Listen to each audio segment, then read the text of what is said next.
বাবারও বর্তমানে মা যদি তার মেয়ের লেখাপড়ার খরচ চালাতে চায় তাহলে কতটা কষ্ট করতে হয় এই ভিডিওটা দেখেন, তাই বুঝতে পারবেন। ও বাবা, আমার অঙ্কটা শেষ হয়ে গেছে, আসার সময় নিয়ে আসবে তো। তোর 2 দিন 3 দিন ছাড়া কি করে খাতা শেষ হয় রে? আমার কাছে অত পয়সা নেই, খাতা আনতে পারবো না। আর শোন, তুই রিস্কাওয়ালার মেয়ে, এটা তোর যেন মাথায় থাকে।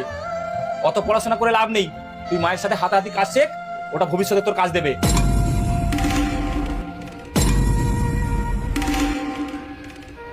দেখ মা, তুই বাবার কথায় রাগ করিস না। তুই যেমন পড়াশোনা করছিস কর, তোর যা লাগবে আমি তোকে কিনে দেবো।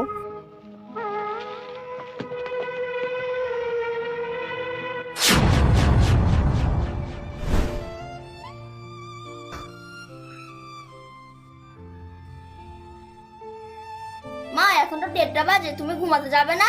এখনো কাজ করবে? না রে মা, এই ছাতা কটা বাকি আছে, করে নি, তারপরে ঘুমোতে যাব। আর শোন মা, আমি যেই ছাতার কাজগুলো লুকিয়ে লুকিয়ে করি, তোর বাবাকে বলবি না, তোর বাবা যেন জানতে না পারে। কেন মা? বাবাকে বললে কি হবে? তোর বাবা যদি জানতে পারে তাহলে আর এই কাজগুলো করতে দেবে না, আর আমিও তোর পড়াশোনা চালাতে পারবো না। মা, তুমি আমাকে পড়াবে বলে এত কষ্ট করছো? হ্যাঁ রে মা, আমার যত কষ্ট হয় হোক, কিন্তু তোর পড়াশোনা আমি কোনোদিনও বন্ধ হতে দেবো না। যা, এবার তুই ঘুমিয়ে পড়, সকালে পড়তে যাবি তুই।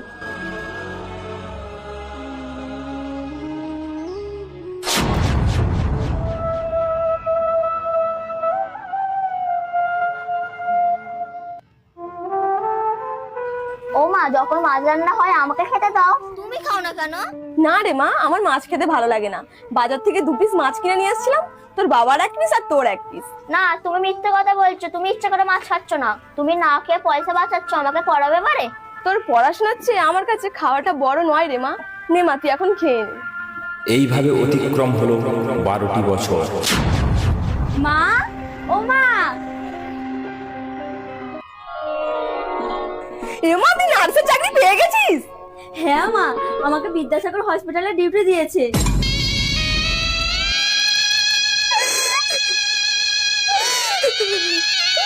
তুই আমার স্বপ্নটা সার্থক করলি রে মা। মা, তুমি আর খেলো না, এটা তো তোমার হাসির দিন, তোমার মেয়ে চাকরি হয়ে গেছে।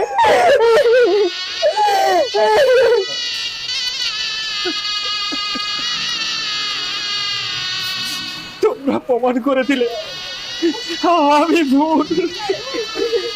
আমাকে তোমরা ক্ষমা করে দিও গো। আমি তোমাদের প্রতি অনেক অন্যায় করেছি। তোমার মেয়ের প্রতিভা আমি বুঝতেই পারিনি। তোমরা প্রমাণ করে দিলে নারী শক্তি কাকে বলে।